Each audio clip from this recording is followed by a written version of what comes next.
welcome back to the channel. I am here to give you a tier list for 2024. This is like a mid-year tier list. I haven't done one all year actually, so this is the first one that I'm doing, and I figure June is a good time to just stop and reflect on where we are in Edison format. I do think that some things have changed. This is post YCS Indianapolis. So with that being said, I just want to get a couple things out there real quick, because I do think that there is kind of like a big three now. And I'm glad that we're at this point where Edison is getting more and more refined. You can kind of create these narratives. So the one that I really want to start now is, I think that these three decks, 1, 2, and 3, these would be what I consider the big three decks of Edison format. So that's Black Wings, Value, and Hero Frogs. All of these decks have won multiple tournaments now, and they've actually racked up the most amount of wins. In fact, this is something that people might not know, but in Edison format, every single Ultimate Time Wizard tournament so far has been won by Value and Hero Frogs in the United States. So we had Nationals, where Value won last year in Raleigh. Then we had Indianapolis, where Hero Frogs won. Then we had YCS Richmond, where Value won. Then we had YCS Vegas, where Hero Frogs won. And then we had YCS Raleigh again, where Value won. And then we just had YCS Indianapolis, where I won with Hero Frogs. So literally these two decks have won every single Ultimate Time Wizard tournament, which is actually, that's kind of wild, and it's been back and forth constantly. So it's probably, the format probably looks more like this, to be honest. Black Wings is still obviously one of the best decks, and I do have it in the same tier because it has also won several online tournaments, and you know, it's just one of those decks that will never go away. It's quintessential Edison. It's very good. It also has a good matchup against Hero Frogs and a lot of these other decks down here that once we get to them, Black Wings does actually beat a lot of them. So yeah, these three decks though will be what I consider the big three of Edison format. That being said, there are a lot of decks that I think are close to this level of power, but not quite there, Amaryllis being one of them. This deck is actually very powerful now. It is Titanial Turbo, so honestly this picture can be changed to Titanial, or I could do a split. But Amaryllis / Titanial Turbo, the build that Little Man Yugioh and his friends have come up with since last year's Nationals, where now they're playing Miracle Fertilizer, I think that just takes this deck to a whole new level. Like, it feels a lot more threatening having to deal with Titanial over and over again, and it actually has a good matchup against most of the Hamster Echo Caius decks, because Titanial just kind of solos Raikou in general and D-Prison and stuff like that once you get tokens or Amaryllis, to just kind of make sure that Titanial continues to live. She's also big enough to beat over things like Armwing, so Titanial Turbo has a pretty decent matchup against Value. But yeah, the deck is really solid, and I think that outside of its consistency issues sometimes, it is close to being on par with these decks, and it can absolutely beat these decks. Anything in this 1.5 tier can for sure beat these decks that are up here, but it's just like not as consistent, not as powerful overall, and that's kind of why I would put it in this category. Next up, we have Hero Beat. This is every Hero Beat variant. I don't care if it's Diva Hero Beat or whatever. The deck is consistent, but it clearly has a problem with closing tournaments. I'm not really sure what that is. It also kind of fell off a lot in 2024. Last year, this was the deck of the year, I feel like, in terms of a deck that popped out and everybody believed that it was a really crazy good deck.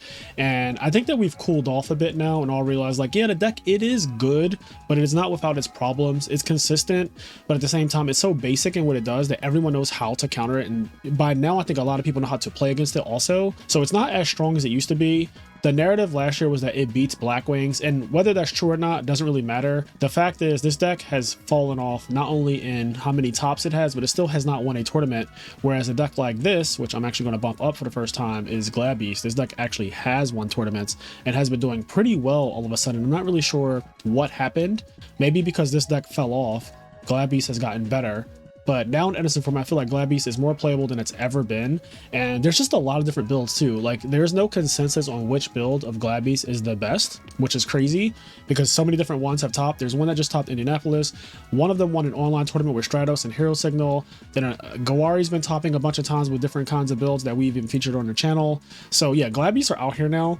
It's definitely one of the scarier decks for people to play against. And with his tournament success this year, I just want to give it some props. So it pains me to do this, but I just have to. I think both Lightsworn and Sworn are also in this tier. So these decks are both really good. They have their strengths. Obviously Sworn being the deck that has more bombs with double JD and triple Christia.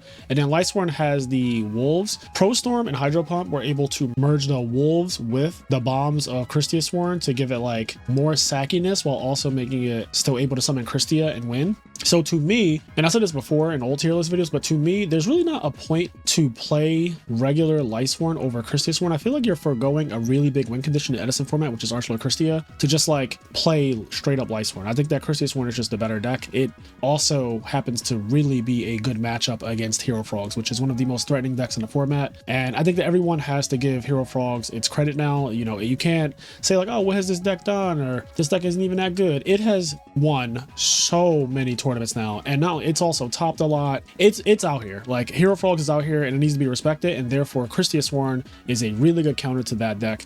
So I'm going to give Christiasworn a lot of respect for that. Lightsworn is also kind of decent, but it really depends on if they draw the JD or ways to see JD. If they don't, the deck feels really mid, whereas this has so many bombs that there's no way they're not going to see some of them. Like Christiasworn's going to see some of the bombs. Pure Fairies, I'm going to put in tier 2. This deck hasn't done a single fucking thing. It has completely fallen off. I think that Deck Devastation Virus keeps this deck at bay, which is the problem, or one of the problems that it has. Outside of that, also just having too many normal summons, in my opinion. Just not a fan of the fairy deck in the pure version anyway. I think that there are better fairy decks to be played. One of them being, I think Chaos Fairies is better. This deck also doesn't get played that often, but I think that it's blatantly just a step above the pure fairy build. So I'm just going to put it in a tier higher. Also in this tier is Zombies. So Zombies, it's probably like here because the deck is still considered really good, but I think that in a format now when people like Beast Mode have given up on it, and he is probably the #1 representative for Zombies in Edison format, once he started saying that it was mid or not that good, I tend to agree. I think that people just aren't attacking your Pyramid Turtles and Mystic Tomatoes like they were in early Edison when people didn't know how to play that well. Everyone is playing a ton of Deep Prisons, including some Frog people, but people are playing Deep Prison in a lot of decks, and you can't reliably ram your Pyramid Turtles and Mystic Tomatoes into monsters anymore. So that's a big problem. Also, a lot of the decks are just playing Caius, right? Like two of the best decks in the format, and I think that these are the two best decks in the format if I'm being honest, Value and Hero Frogs. These two decks literally play up the triple Caius. I mean, Frogs always does. Some Value lists do play triple Caius, but Caius is extremely effective against this deck. It also happens to have to deal with Value Turbo a lot because it's the most common matchup in the format, I would say, this and Blackwings, and these two decks play Oppression. Like Value and Blackwings play Oppression. So every time Zombies has to go up against an Oppression deck, I just feel like it's going to struggle there. A Caius deck, I feel like it's going to struggle there. And then if you don't draw Goblin Zombie, that's another problem that I personally think holds it back too. You only have 2 copies of it, and you can't reliably get to it by crashing anymore because of the triple D prison problem. So to me, it's just kind of fallen from that, like what we would consider tier 1 or S tier range. Dragon Turbo, I think, is also up here. I actually think that this deck is probably better than like Zombies and stuff now. It is still a casino deck for sure. Like your tournament run is really contingent on your opening 6 in a lot of the games. And I tried to play this deck at a YCS. I'll never play it again. I played it at YCS Rally. I went 0-2 drop, and immediately after that, I switched back to Hero Frogs and I won the YCS.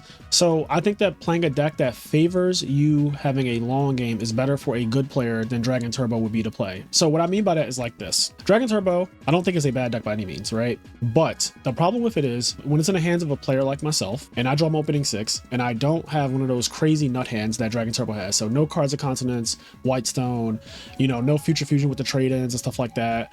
One of those hands where I don't draw through my whole deck and it's just kind of a mid hand, which every deck can draw mid hands, of course. But when I draw mid hand with this deck, the problem is that people, once they realize you're playing Dragon Turbo, they become very aggressive and they end the game as fast as possible, which means the games go like 2, maybe 3 turns at best. And as a skilled player, I want the game to go 10 plus turns each. Like I want us to both take 10 turns. I want there to be a 20 turn game, because over the course of 10 plus turns each, that means that there are 10 opportunities for my opponent to misplay. There are 10 turns for my opponent to make the wrong decision. I'm more favored in a situation where the game goes long than short. So if you OTK me, because I'm playing Dragon Turbo and I don't have any defense in my deck. I have no Gores, I have no Mirror Force and Torrential, none of these cards. If I just get OTK'd, right? Like my skill doesn't matter anymore. I can't defend myself. I'm the same as everyone else. So this is one of the problems that I have with the deck. But obviously people have had success with it. Ghost Rider and OG have both topped this year with Dragon Turbo, and that's cool. That's great.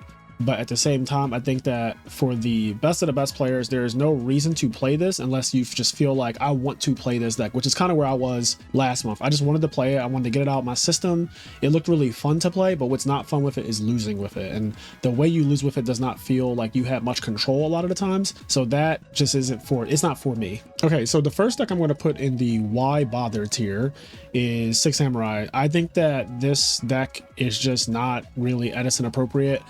It can, of course, do some things, and I actually plan to do some content with it soon. But like, until someone shows me otherwise, I don't know why you would play this in a major tournament. Maybe at like a local level or something fun, and you just want to, you know, have the nostalgia of playing Six Samurais. But it doesn't have the power level it needs to compete in Edison format with the rest of these decks. Like if you look at the decks that I have up here, you think about this deck versus them Six Samurai, it's just not going to work out. So yeah, we're going to put this down here, and that's kind of how I feel about it. Gemini is a deck that had a lot of promise last year, and it was the talk of the town at one point. I think it's underexplored, so I made a category for decks like this that are just, they might have potential, but they're not really, I don't see anyone working on this that's really good at the game.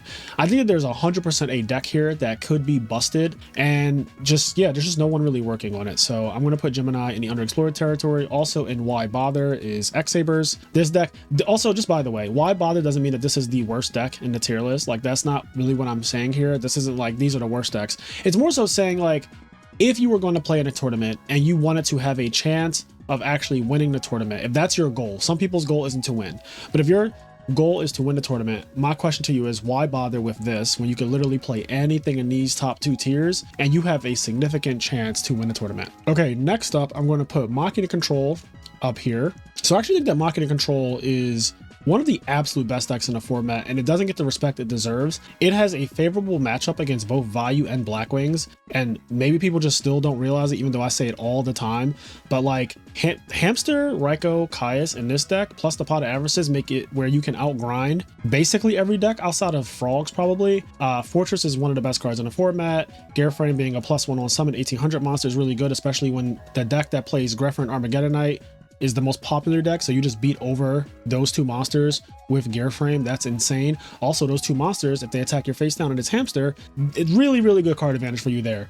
So this deck I think is really good, and it recently won and got second at a European event that had 148 players. I believe it was an in-person tournament, but there were two lists posted, and one of them main deck like Double Spy and Descendant in the deck, and it didn't play the Lila package in Charge, I believe, and the other build was playing Triple Peacekeeper, which was very interesting. I haven't really seen Peacekeeper played in Machina Control, but even the builds that just like Top Rally, right? The one that Top Rally I think is also really good, and that one is just like your standard, you know, triple Hamster, triple Raikou, triple Caius, triple Pot, Lila's, Charge the Library Brigade, all of that jazz, right? So that one, that's what I would consider a standard Machina Control deck. I think that deck is actually really good, just because it beats these two decks, the Blackwing and the Vayu deck, in my opinion. I think that it actually has a very favorable matchup against those two, but usually you don't see really good players playing Machina Control. You usually see them playing Vayu Turbo, and some people would even say, why would you play, you know, Machina Control if you could play Vayu Turbo? So I get it. The argument to me is really more so Vayu has auto win cards and Machina Control doesn't really have an auto win. Vayu has Return from a Different Dimension, Burial from a Different Dimension, Dark Arm Dragon, and stuff like that, right? And that makes it just able to win games without really having to play the opponent. Machina Control doesn't have any blowouts really. Like sure, Pot of Avarice is a +1, but many decks have +1s. It's not really like the craziest thing. So Pot of Avarice is great, but it doesn't win the game outright. Like you don't just like resolve Pot of Avarice, and because you resolved it, it's not Miracle Fusion. It doesn't attack anyone for game. Pot of Avarice will never attack someone for game, whereas Miracle Fusion, Burial, Dark Arm, if you notice the cards I named in the Vayu deck that are unfair and kind of ridiculous, they all attack for game. So that's the difference, is that like this deck doesn't have that factor. But I think what it trades for that explosive out of nowhere Vayu Turbo thing is the grind game, where it just has this recurring 2500 monster with a really solid effect, and probably a better late game than most decks too, just because of the pots. Like putting back your Raikous and Caiuses and Hamsters and redoing it to your opponent after they've expended a lot of resources is really strong. So that's kind of like my logic there. Another deck that I think is in this category of underexplored is Gravekeepers. So people have dabbled with it and asked me my opinion about Gravekeepers. I don't really think that anyone is truly trying to build for this that I know of to make it playable in the format, so I just kind of disregard Gravekeepers as a whole. Royal Tribute though is at 3, right? And that is scary to me because that is how I won the first YCS. So I'm always nervous when I play against a deck like Gravekeepers that I could just lose because they drew Royal Tribute twice. But like the deck has so many problems, not having duality, not having recruiter, not having warning, not having a lot of things. And so for me, I don't really know if it's actually playable. I'm just going to put it in underexplored, but it could also just be in a why bother category unless somebody really cooks. Same thing with monster mash decks. Is kind of like probably underexplored more than it is why bother. Monster mash has potential as well. I think that there are a lot of good monsters in Edison format, and if somebody really went into the lab and they had a crazy mon, like let's say Dimitri or something like that, potentially they can make a build of monster mash that is genuinely competitive, like triple crow and stuff like that, and just make it a deck that works and functions. But right now I don't really see this deck often, so I'm just going to put it in the underexplored category. Also in tier 2, I'm going to put quick draw. So this is like the deck that Jeff Jones would have won with back in actual 2010. This deck was, at the time in 2010, it was really good, but we are 14 years removed from that, and it is just not. Quick draw itself just isn't a very good card in modern Edison. There's too many things against it now. One being oppression, obviously, but also just other power creep has happened where summoning Drill Warrior isn't that big of a deal anymore, and it's awkward to attack with Drill Warrior now too. Like again, triple D prison is in a lot of the grindy decks, so like attacking with your Drill Warrior is wild into a back row. Like if you summon Drill Warrior, it's already a lot to get that card in the field, but once you do get the Drill Warrior in the field, it's like, all right, things can still go wrong for you. Your opponent can literally just go summon Fossil Dyna and then pass, and then on the standby phase when it will come back, it can't because Fossil Dyna is on the field, or they just set oppression and pass, and when it comes back they pay 100 and negate it. Or same thing with Vanity's Fiend, which frogs can do. And there's just a lot of issues that I have with quick draw.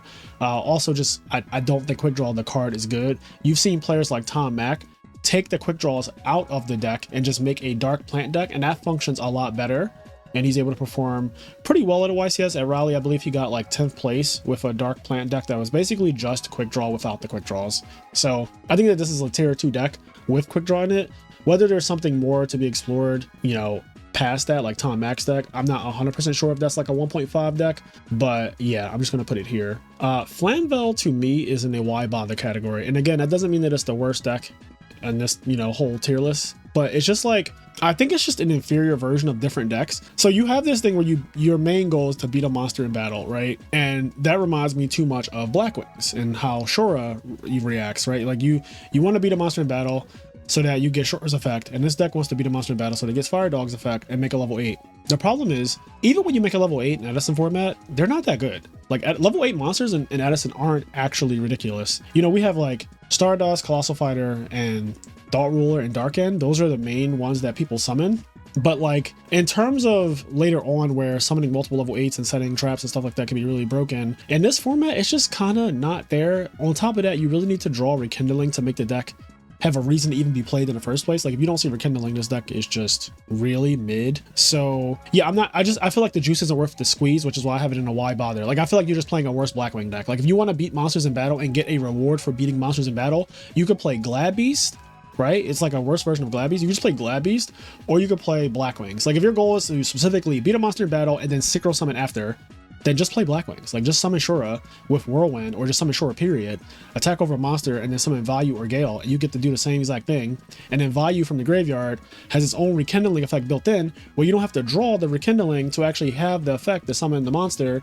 Like it's just a lot. There's a lot of problems with Flamvel, and I've never been impressed by this deck in this format, to be honest. I'll say at the very least that I do think that basically any deck in the format can top or whatever, but I don't know if that's a good metric of if a deck is good or not. Like yes, your deck can top, right? Like that doesn't mean that it is all of a sudden a good deck.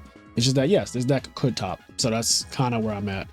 In terms of Macrocosmos decks, I have them as why bother. I fear anti-meta, of course, like any other meta player. I'm a Frog player, I'm an Amaryllis player, or whatever. This deck is really good against the decks that I play, but even still, like after game 1, the amount of hate that people put in against decks like this that just screw it over is hefty. And also, I talk about this with my friend Luke Feeney a lot of the times, but we always say that you want to draw copies of Macrocosmos and D-Fisher equal to the number of destruction cards that your opponent draws to stop it. What that means is, like, if your deck plays 3 D-Fisher and 3 Macrocosmos, right? Well, you don't want to draw a ton of those cards unless your opponent has an MST for the D-Fisher, then you want to have 2 D-Fishers. If your opponent has Heavy Storm and MST, then you want to have 3 D-Fishers. When you draw double D-Fisher and your opponent never gets rid of one of them, you could just lose the game because you're just seeing too many D-Fishers and Macrocosmos, right? So, and if you don't play a lot of those cards in your deck, then you risk not seeing them at all, and then your deck is just a worse version of like every deck in the format. So it's awkward to not play a ton of Macrocosmos and D-Fisher in this type of deck, because if you don't, then you won't draw it. But if you do play the max copies, then you will end up drawing it, and you might end up drawing too much of it. You probably will draw too much of it because you're playing 6 copies of it at that point. So it's a catch-22. I don't think the juice is worth the squeeze to play this deck unless you really want to just make people annoyed to play against you. And if that's your goal, then by all means, go ahead. Same thing with Chainburn. I think that it's the exact same type of thing. Like if your goal is to annoy people, then absolutely. But for people who know how to play against Chainburn, this matchup is typically fine. I think that you will catch people who literally have no idea what they're doing against Chainburn, and this deck can perform decently against people who just have no idea what they're doing. But like the good players know how to play against Chainburn. They know how to break up your chains. They know how to hold their cards until it's time to explode and OTK you. They know all the little tricks and stuff like that with the chain links and like, you know, accumulated fortune, all that stuff. This deck is, it's a skill check in a way, but it's also one of those decks where I'm like, why are you playing this, right? Like, unless you really, really love Chainburn, there's really no reason to play it, in my opinion. I think non-hero frog variants of frogs are very, very strong as well. I would put them up here in this tier 1.5 category. So this is like plant frogs, spirit frogs, stuff like that, that Ronak has made and people have topped with and he's topped with. They're all these different versions of frogs. I'm just going to put them all up here in tier 1.5. They're all amazing decks, and I don't really have any gripes with any of them outside of the one little thing. I think that all of the decks that are not hero frogs are more reliant on Treeborn Frog, and it's very apparent when you don't draw Treeborn Frog. You can see the issues with the deck. As soon as you don't draw Treeborn Frog with any deck that's not hero frogs, you notice it so much. What hero frogs has over all of these decks, for those who aren't aware of like why hero frogs is so fucking good, is because hero frogs has an 80% chance of opening Treeborn Frog, which the other frog decks also have a high chance of opening Treeborn Frog. But the other part is that when hero frogs doesn't have the high chance of opening Treeborn Frog, they have 3 copies of Stratos. And Stratos is literally one of the best summons in the entire format. Like Stratos is crazy good in Edison format. So having a 40% chance to open Stratos and an 80% chance to open Treeborn Frog as soon as the game starts makes hero frogs one of the absolute best decks in the format. Every other frog deck, they play secondary engines, right? And the secondary engines are they're cool, right? Like I've seen all types of secondary engines played. They're cool, but none of them are quite as broken as Miracle Fusion, so their payoff isn't as good, I would say. Like I don't think any of the payoffs are good. Like Light Darkness Dragon is great, Yamada Dragon is great, Hino Kagasuchi is great. All of those cards are nice. None of them are as broken as just straight up Miracle Fusion. Miracle Fusion is one of the absolute best cards in the entire format, and it's not close. It might be the actual like I think it's the best top deck in the format, but it's probably like top 10 cards in the format on top of being the best top deck in the format. So none of them have that Miracle Fusion like feeling where you resolve that card and you just know this game's over. Like absolute zeros on the field plus Treeborn, probably a Monarch, or you know, it just, the deck is broken. It has extenders and all that stuff.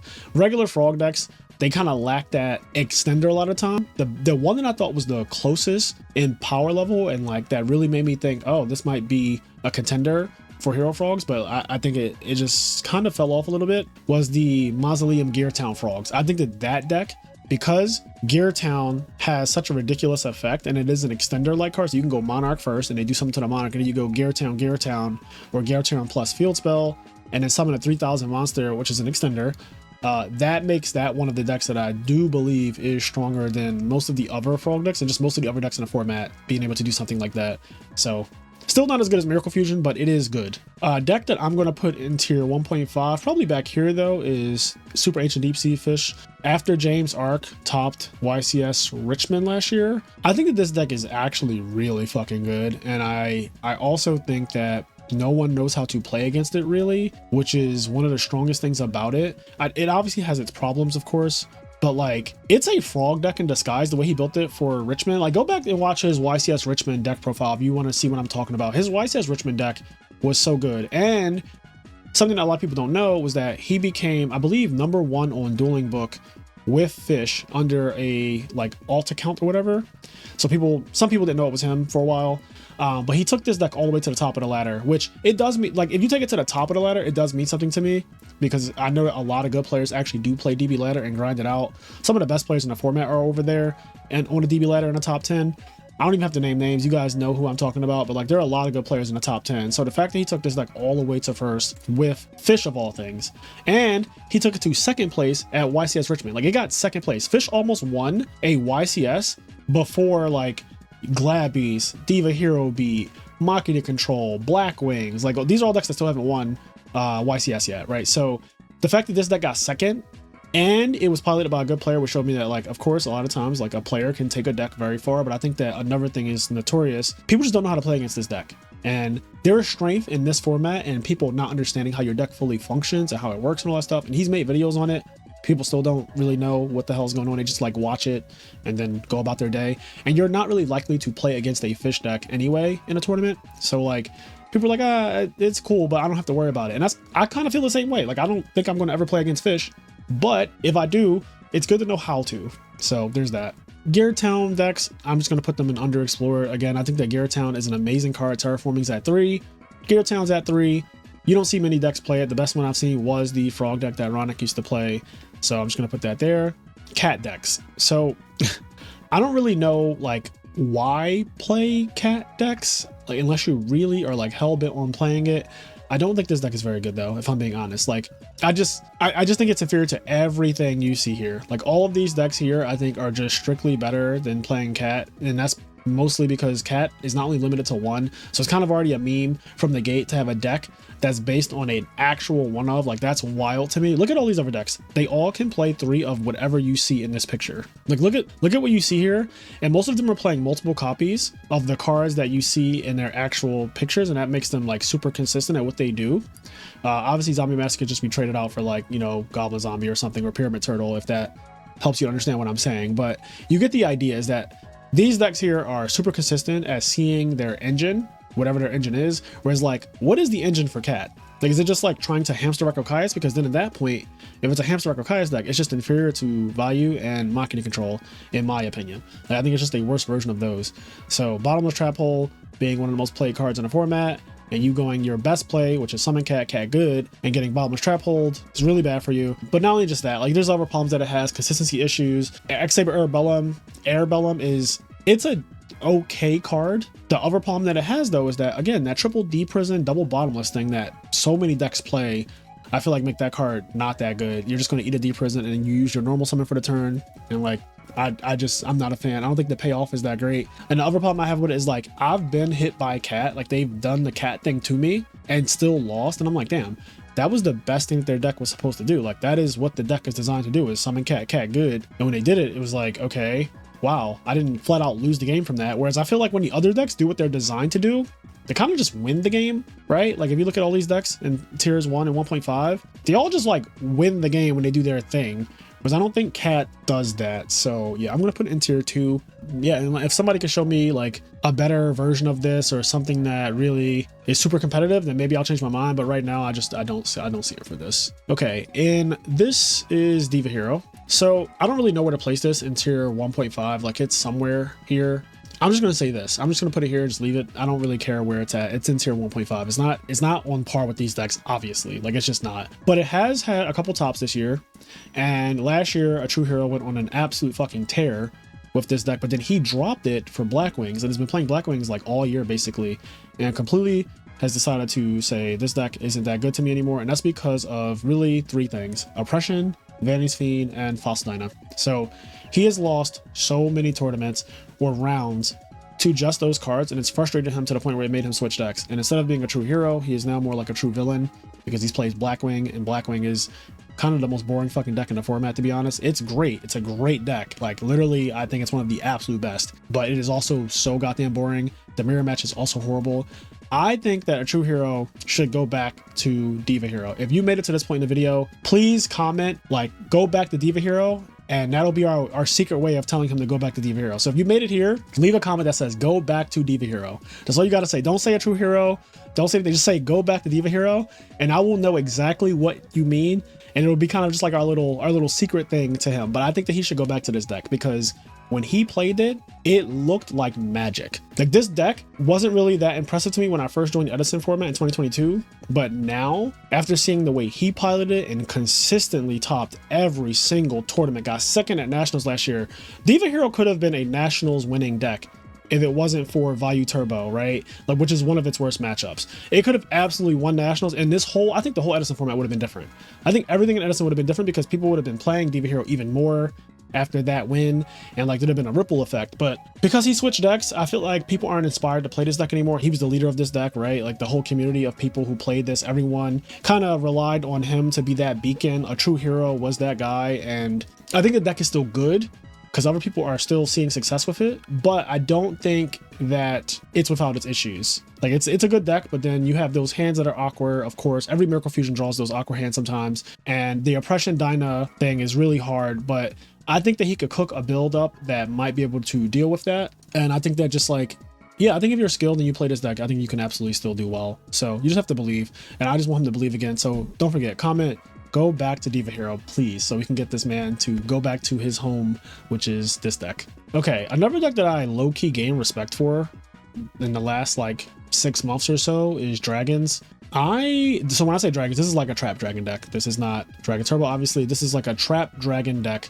I think this deck is actually pretty decent. It is a Hamster Echo Kai's deck. It's the one I'm really talking about. And it looks weird on paper because it's like, what are you resurrecting with Red Med? Because it doesn't play anything to resurrect besides just like the Breed Dragon and Wyvern. But after playing with it and against it, I found out that that is just enough. Like Future Fusion in this deck is crazy because it plays Wyverns. So in Dragon Turbo, Future Fusion isn't that crazy as people think it is. Like sure, it can be, but the problem is they need to draw conversion with the Future Fusion to make it good. So they need to draw trade-in with it is what I'm saying, really, to make it like really good.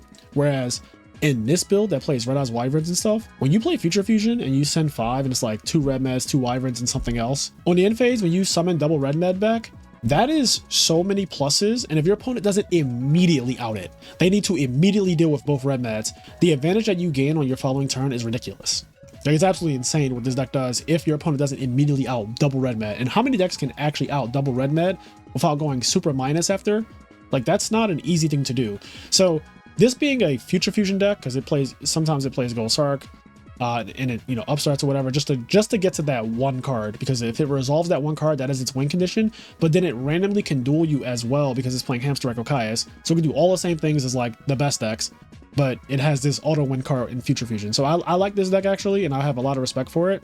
So I'm going to put it in a really high tier, like 1.5, which is like, it's really good. I think it could absolutely win a tournament. I think it could top tournaments, but it's just not on the same level as the top 3, of course. But yeah, that's how I feel about Dragons. Norlaris, solid tier 2. Like, they're just problems. There are so many problems. One of them being DD Crow, of course, always. That card's not going anywhere. And then there's other things that are just like, you get stopped by a lot of traps that are, discard traps, Karma Cut, Wing Blast, Regeki Break, they all hurt you really badly. Going second is also really bad for this deck a lot of times because your hands are like, man, if I went first, I could have done this unopposed, but I went second and he torrentialed my Phantom of Chaos summon, so now my deck just kind of sucks. So yeah, this deck, it's not bad, but it's also kind of like, I'm not really sure if it would be better than anything in tier 1.5. Certainly not better than all the consistent decks up here. So I'm just going to put it in tier 2. I actually like this deck though. Like, I genuinely enjoy playing it, but like, I'm not delusional. I think that at the end of the day gotta end, and Norlaris is not really that good. So gadgets, hot take, I'm gonna put gadgets up at the bottom of tier 1.5. I think that gadgets are kind of nice. I'm gonna be honest. I think that no one plays it, so maybe like underexplored is technically like a combination of the two, but I actually think that if this deck saw play, so there are like people who when they play in tournaments they only play gadgets and they top like every time they play them. You guys know who I'm talking about. It was like Enzo and another guy who actually topped the SJC back in the day, and yeah, they topped RBET last year with gadgets, and they don't really play in like a ton of tournaments, like especially all the online stuff. Some people just don't do that, but they play in person. When they play in person, they play gadgets and they just like do well with it. And it kind of makes me think like, man, if more people tried this deck and refined this deck, I do think that there is something there. Like, I think gadgets also has good matchups against certain decks, one of them being Hero Beat. Like, Solidarity Gadgets is a fucking nightmare matchup for Hero Beat. Like, it is the absolute, like, we talk about like Frogs being bad for that deck to play against. I think that Solidarity Gadgets is the worst. All your gadgets becoming bigger than Alias is crazy. But outside of that, I get why this deck isn't, at the high end of this list, but I do think that it is better than like everything down here. I think that gadgets, I would rather play gadgets than all of these decks. I'm not even gonna cap. Like, if somebody said you can only play either gadgets or one of these decks here, one of these 13 decks here, I'd be like, give me the gadget deck. Send me in with the fucking gadget deck. I'll take it. Just give me the gadget deck. I'm not playing any of these. So that's that. And then this Dark Gaia thing, I'm not gonna lie. So the rock deck is kind of this is kind of, I'm gonna use this instead of saying this is a Dark Gaia like hero deck. I'm going to actually say that this is the rock deck. And I think the rock deck has a lot of promise, and it was another one of those decks that it's a Hamster Archetypes deck. That's first of all. And I think it's actually pretty decent, but again, no one plays it. It's just underexplored. I think that there is potential. It main decks Fossil Dynas, which is fucking scary for me as a frog player. Also playing Release from Stone. That card is a way to basically play Vanity's Emptiness, because you could like chain it to Plague Spreader effect, or chain it to 1-for-1, or chain it to Substitute and summon Fossil Dyna back. And all of a sudden, that effect doesn't resolve. So yeah, that's a really good thing, but no one's playing it. So therefore it's in the underexplored territory. But I think that there is potential for it. So with that being said, that kind of wraps up this tier list. I wanted to really speed run this as fast as possible. I know I talk a lot, and this video could have easily been 2 hours if I spent a lot of time just going through every single deck. Some of this though is like just rehash. Like how many times do you have to hear me say like, oh man, Blackwing's good, right? So I just wanted to kind of speed run this to give you my thoughts going into a lot of tournaments coming up. We have RBETs coming up, both in person and online. There's more Konami YCSs and Nationals is coming up. So just a lot of tournaments coming up, and I want you to have a good idea of what I feel on the format currently in 2024, where we are right now.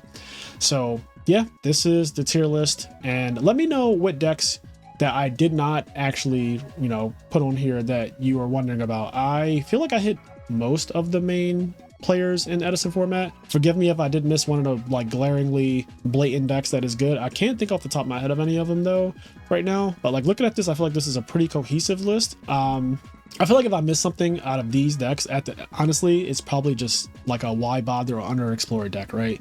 Because everything here are the decks that have topped the most and done the best in the format overall. So that's just kind of like how I'm feeling. And yeah, I think that the main takeaway is this is your big three. These are the best three decks in the format. Like it's not even a question anymore. I think that after, you know, we've played like a year of seeing these decks completely dominate, I'm trying to think about a deck that has won a tournament besides these three decks in the last year. And the only one I can think about right now is like maybe like I know Glabby's has, which is so wild to me that Glabby's won before Diva Hero beat, but Glabby's has definitely won a tournament. But these have taken so many of the Edison tournaments. Like bro, basically every tournament is won by one of these three at this point. And yeah, I just feel like that's not going to change. And even if another deck does win like an offshoot, you know, like Glabby's wins one tournament, it's like okay, like a drop in the bucket. It's still just this is the big three. This is the big three of Edison format. So let me know if you agree with that. Let me know if you have a reason for why you disagree with it. But